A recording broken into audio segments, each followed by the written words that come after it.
Oh, yeah. You are watching. Yeah, exactly. It's all good. Go ahead. Yo. I'm Habib Wild Hurricane Ahmed. You are watching True Schools Sports. There you go. Get it? Yeah, you got it. Or might be what's that guy Dubois fought? Fujimoto, Kyle Fujimoto. Oh, for God's sake. Yeah, give him Fujimoto, the Japanese market, and put the fight in Japan. I mean, hey, his best win is against a guy who got knocked out by Golovkin. So, hey. He's got some name value, eh?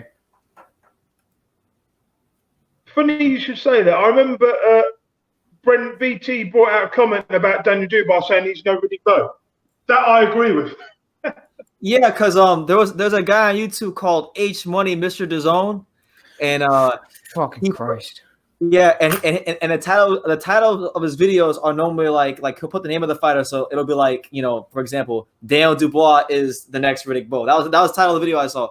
Daniel Dubois, the next Riddick Bowe. So I watched the video, and he's talking about Daniel Dubois, how great Daniel Dubois is, and I'm sitting there watching. He puts Riddick Bowe, Holyfield won legendary fights on the camera, and he's saying, do you see Riddick Bowe throwing this jab and throwing this right? He's looking like Daniel Dubois. Daniel Dubois is the next Riddick Bowe. I'm like, what are you talking about? Let's go, bro. Let's go, bro. Dude, there's one of his streams where he went like 10 to 15 straight minutes just saying, let's go, bro. Let's go, bro. Let's go, bro. And he also made another video saying that MJ Akhmadaliev was the next Lomachenko when they fight nothing alike. I saw that. That dude's a straight clown. He comes on different people's channels under fake accounts. He came on, I think it was Johnny's channel under a fake EJ Boxing Live account. Oh no, that's bad.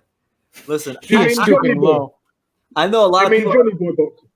A lot of people who I'm cool with seem to have issues with him. Like Mark has an issue with him, Johnny Boy has an issue with him, J Code has an issue with him. I don't have any issues with him because I haven't had any reason to have any issues with him. But yeah, I even told him on his channel on that Riddick Bowe video. I said, look, man, I appreciate that you're showing Riddick Bowe love because Riddick Bowe is one of my favorite fighters and he's my friend.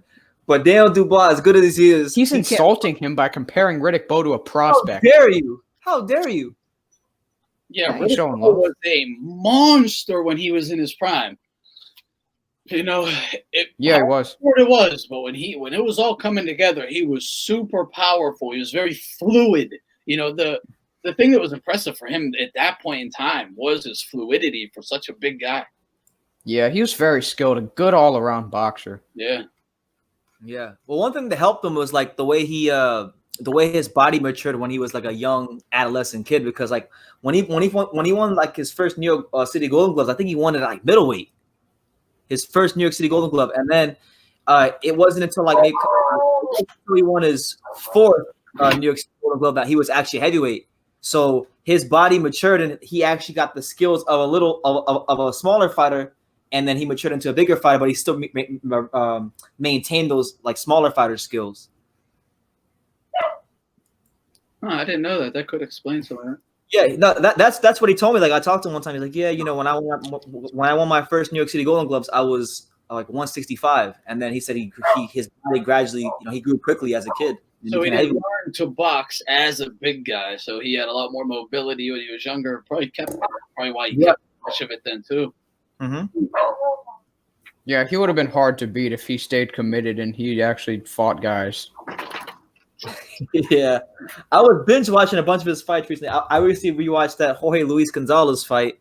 That one's pretty funny to watch because Jorge Luis Gonzalez is all angry, and they show the segment like where he's all angry about just his upbringing in Cuba and how he's gonna whoop Riddick Bowe, and they had to go back and forth, and then he had no tactics. He had nothing.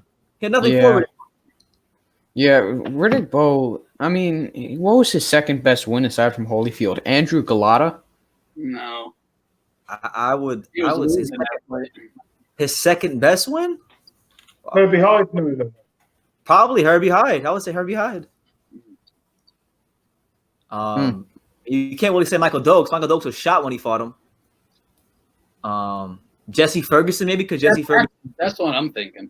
Jesse Ferguson beat Ray Mercer and derailed those plans because Bowe and Mercer are supposed to fight each other. So maybe you could say Jesse. A shot, Pinkland Thomas. Nah. Bert Cooper? Nah. Second round stoppage? No, Bert Cooper. I mean, I'm just talking about like who is like the best name. I'm not necessarily saying how impressive the victory was. Oh, okay. The best name. Oh, name value, Galata then for sure. Galata. Yeah, I'm not necessarily saying individual performance. Okay. We'll go Galata then on that one. Yeah. 2 DQs, weren't it? Yeah, from what I remember. They were. Yeah. Galata just he couldn't compose himself. He just had he had to go down there. Yeah, nuts. What a way to lose. Wouldn't you rather lose a fight getting knocked out or losing on points rather than going out like that? I'd rather get knocked out, to be honest with you. And he was Exactly. good in the one. Yeah, because at least your opponent establishes that they're better than you, and that's it. If you get disqualified, I mean, you fuck yourself, basically. Yeah, and the fans too. And you get embarrassed. Yeah, yeah.